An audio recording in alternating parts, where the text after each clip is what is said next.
Good evening, नमस्कार, वंदे मातरम, जय हिंद। आप सभी का स्वागत है रोजगार विद संदीप सिवाच के इस यूट्यूब चैनल पर। आप सभी को पता है एमपीएसडब्ल्यू मेल और फीमेल के लिए एक अच्छी खासी वैकेंसी आ गई है, जिसमें लगभग आप लोगों को देखने को मिलेंगे मेल के लिए 700 प्लस वैकेंसी, और फीमेल के लिए जो है वो आप लोगों को लगभग 300 प्लस वैकेंसी जो है फीमेल के लिए देखने को मिलेगी। अब दिक्कत ये है कि हमें पढ़ना क्या है, इसका एग्ज़ाम कैसे होगा, सिलेबस क्या है, एग्ज़ाम का पैटर्न कैसे होगा, तैयारी कहाँ से करें, कैसे करें, क्या पढ़े क्या ना पढ़े। इस बात में कोई दो राय नहीं है कि एमपीएसडब्ल्यू का जो सिलेबस होता है वो वास्ट होता है, लेकिन एग्ज़ाम ओरिएंटेड पढ़ना है, कैसे पढ़ना है, कहाँ से पढ़ना है, वो मैं आप लोगों को बताऊंगा। सिलेबस में जैसे आप जाओगे तो जैसे एमपीएसडब्ल्यू के साथ और भी जब बैच चलाए जाते हैं तो उनमें एएनएम जीएनएम को एक साथ बिठाया जाता है, लेकिन एएनएम जीएनएम वाला जो सिलेबस है वो एमपीएसडब्ल्यू वालों के लिए नहीं होता है। एमपीएसडब्ल्यू आपको बहुत अच्छे से पता है, मल्टीपर्पज हेल्थ वर्कर्स होते हैं। ये जो आपको सिलेबस दिखाया जाता है ऐसे करके, आप कोई भी बुक वगैरह या कोई भी आपको दिखाया जाएगा तो ये आपका दिखाया जाता है मेरे भाई पूरा एएनएम और जीएनएम के लिए।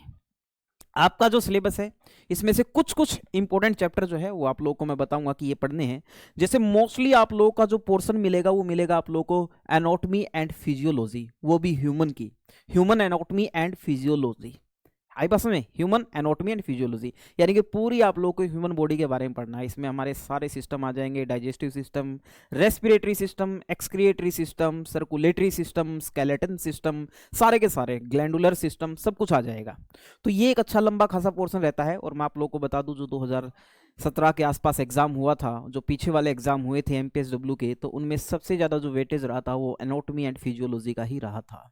फंडामेंटल ऑफ नर्सिंग से मुश्किल ही क्वेश्चन आप लोगों को देखने को मिलेगा एमपीएसडब्ल्यू के अंदर।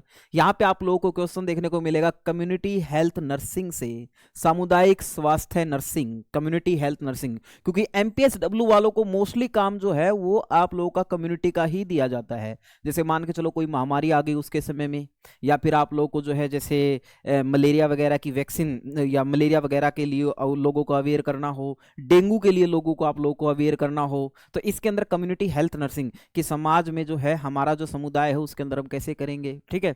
इसके बाद बेटा चाइल्ड हेल्थ नर्सिंग, यहां से भी इसके अंदर से क्वेश्चन आ सकते हैं आई भाषण में।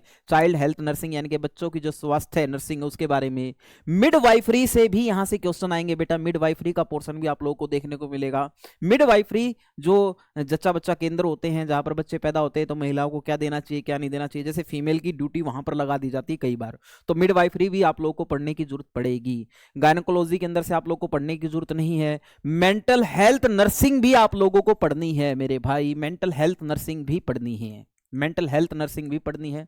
उसके अलावा बेटा न्यूट्रिशन हो गया, ये भी आप लोगों को पढ़ना पड़ेगा। हालांकि न्यूट्रिशन को हम जो है साथ में पढ़ा देंगे इसके एनाटॉमी एंड फिजियोलॉजी के, लेकिन ये न्यूट्रिशन थोड़ा सा अलग होता है।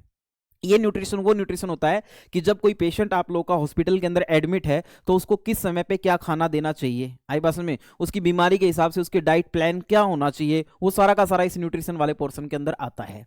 उसके अलावा सबसे इंपॉर्टेंट चैप्टर इसके अंदर से माइक्रोबायोलॉजी है, और इसके बारे में आप लोग को पढ़ना पड़ेगा। माइक्रोबायोलॉजी भी आप लोगों को पढ़ना पड़ेगा कि ये यूनिट भी आपको बहुत अच्छे से पढ़नी पड़ेगी। और एक इसके अंदर से आपको पढ़नी पड़ेगी सोशियोलॉजी, यानी कि समाज के अंदर आप लोगों का क्या योगदान होगा, क्योंकि आपको डीलिंग करनी पड़ेगी पूरे दिन अस्पताल में अलग अलग लोगों से, आपकी सोशियोलॉजी जो है वो कैसी होनी चाहिए ये भी हमें इसके अंदर पढ़ना पड़ेगा। इसके अलावा बेटा आप लोगों को जानकारी होनी चाहिए फर्स्ट एड की, फर्स्ट एड के बारे में भी जो है आप लोगों को पढ़ाएंगे हम बहुत अच्छे से।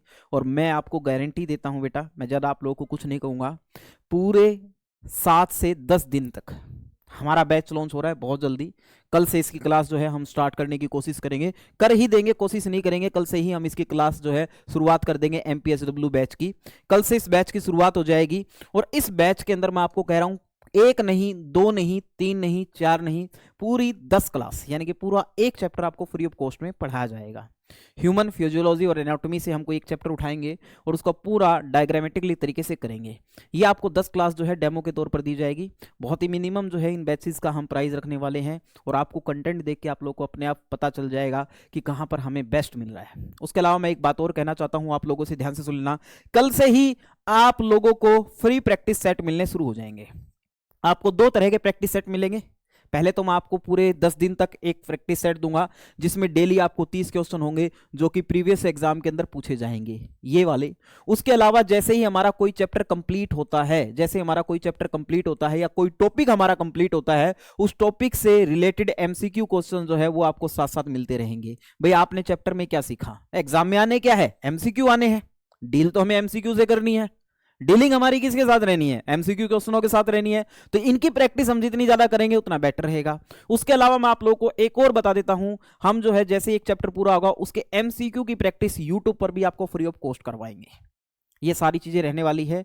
और इस बैच का प्राइस और ये बैच की जो लॉन्चिंग है आज से ही होने वाली है। कल तक जो है ये वीडियो आप लोगों को, अब आप देख रहे हो, जाहिर बात है मिल गई होगी वीडियो। तो अगर आप इधर उधर भटकना नहीं चाहते हो, आप एक अच्छा कंटेंट चाहते हो, मैं तो चाहता हूं कि आप सभी जगह से घूम फिर के आए, देख के आए कहां पर क्या कैसे पढ़ाया जा रहा है, फिर यहां पर आकर रुके और फिर देखे कि उनमें और इनमें क्या फर्क है। तो एक अच्छा सा स्टेप, यानी कि आप जब सोच समझ के कोई स्टेप लेते हो तो वही स्टेप आपकी जिंदगी बनाता है। ठीक है, डिपेंड ये नहीं करता कि हमें बहुत सारा पढ़ना है, हमें उतना ही पढ़ना है जितना एग्जाम रेलेवेंट है। पढ़ाने को तो हम पूरे वो चला देंगे, हाँ सिलेबस इसका लंबा चलेगा, इसलिए हम इसको जो है प्री से पहले लॉन्च कर रहे हैं इस बैच को। उसका कारण यही है क्योंकि इसका सिलेबस थोड़ा सा बेटा लंबा होता है, वास्ट होता है। तो कम से कम आप ये मान के चल सकते हो 4 से 5 महीने में कम से कम बता रहा हूं आप लोग के सिलेबस कंप्लीट होने में लग जाएंगे। रेगुलर बेसिस क्लास जब होगी तो 4 से 5 महीने जो है आप लोग को लग जाएंगे।